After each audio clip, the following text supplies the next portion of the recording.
Welcome to Richpeace CAD software online lessons. Today we teach you copy grading value. There are many methods to use this tool. The first method, click the grading point. Click country point. The second method, mark points grading.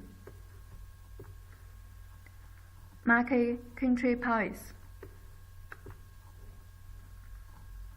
The third method, click the grading point. Choose X to -X. Click country point.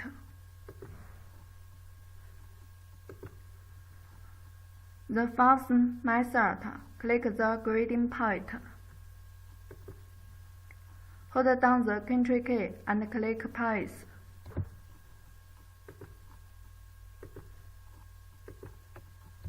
Okay, finish. Thanks for watching today's video. See you tomorrow.